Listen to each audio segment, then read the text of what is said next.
নমস্কার, আমার নাম গার্গি শীল। আমি পেশেন্ট নবনীতা শীলের মেয়ে।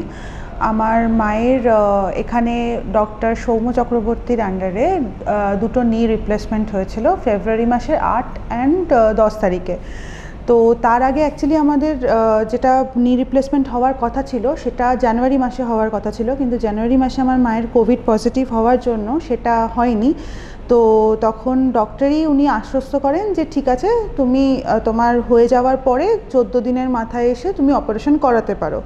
তো কোভিডের পরে মায়ের পায়ের ব্যথাটা এতটাই বেড়ে যায় যে করানোর জন্যই আমরা ডিসিশন নিই।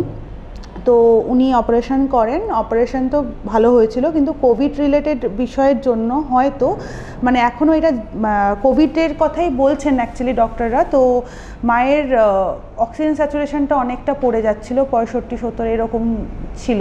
তো সেটা কিছুতেই রেকটিফাই করা যাচ্ছিল না। তো তখন ডক্টর সৌম্য চক্রবর্তী ডক্টর সুজন বর্ধনকে রেফার করেন। উনি এসে পুরোটা জাজ করেন যে কি হয়েছে না হয়েছে। তো তখন উনি ওনার আন্ডারে এই অক্সিজেন স্যাচুরেশন লেভেল কিংবা এই ব্যাপারটা ফুললি ওনার আন্ডারে ট্রিটমেন্ট হয় এবং এখন আমার মা ভালো আছে। হ্যাঁ, কিছু প্রবলেম আছে, যেরকম ডি ডাইমারটা এখনও বেশি রয়েছে, কিন্তু বাদবাকি এখন মায়ের হাঁটুর কন্ডিশনও ভালো। মা এখন হাঁটতেও পারছে, আগে যেরকম হাঁটতে কষ্ট হতো মায়ের, হাঁটতেও পারছে, বসতেও পারছে। এখন এই নর্মাল 3 মাসে যা হয় আর কি, একটু ব্যথা আছে এখনও। তো ডক্টর বলেছেন 6 মাস তো মিনিমাম লাগবে পুরোপুরি ঠিক হতে। নমস্কার, আমি নবনীতা শীল। আমার এখানে 8ই ফেব্রুয়ারি নি রিপ্লেস হয়েছে সৌম্য চক্রবর্তীর আন্ডারে। উনি খুব কেয়ার নিয়ে করেছেন ব্যাপারটা, আমার খুব পছন্দ হয়েছে ওনাকে। আর এখানকার হাসপাতালের পরিষেবাও আমার খুব ভালো লেগেছে, নার্সরাও খুব ভালো, যখন ডেকেছি তখনই পেয়েছি। আমার হাঁটুর প্রবলেম 2009 সাল থেকে আমার হাঁটুর প্রবলেম হয়েছে। তারপরে তো খুব বেড়ে গেছিলো, একদমই হাঁটতে পারতাম না। ওনাকে দেখানোর পরে উনি বললেন যে নি রিপ্লেস করতে হবে, তাছাড়া আপনি আর পারবেন না ঠিক করে হাঁটতে। তারপরে এখানে ভর্তি হই।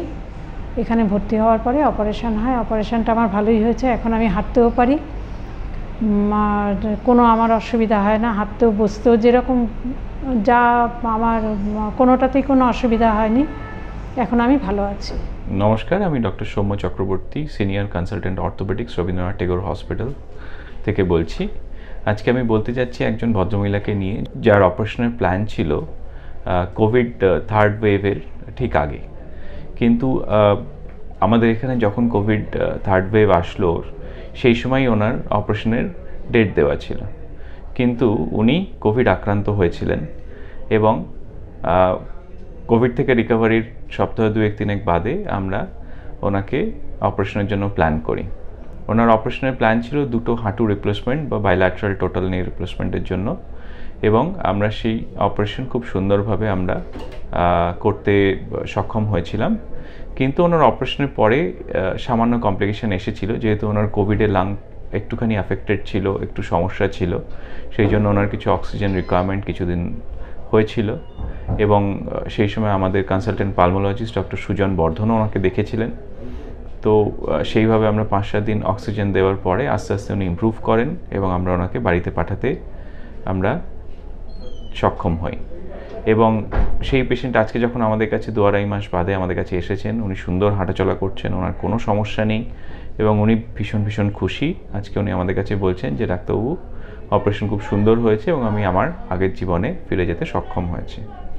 এইটা আমি আপনাদের এই জন্য জানালাম যে আমাদের আজকে যে পরিস্থিতি, তাতে আমাদের কোভিডকে সাথে নিয়েই চলতে হবে, কিন্তু কোভিড সাথে নিয়ে চললেও আমরা সবসময় চেষ্টা করব যাতে পেশেন্টকে সবচেয়ে ভালো আউটকাম দেওয়া যায় এবং যাতে কোভিডের জন্য আমাদের যে অন্যান্য রোগ বা অন্যান্য যে চিকিৎসা, সেগুলো যাতে কোনোভাবেই কম্প্রোমাইজ না হয়।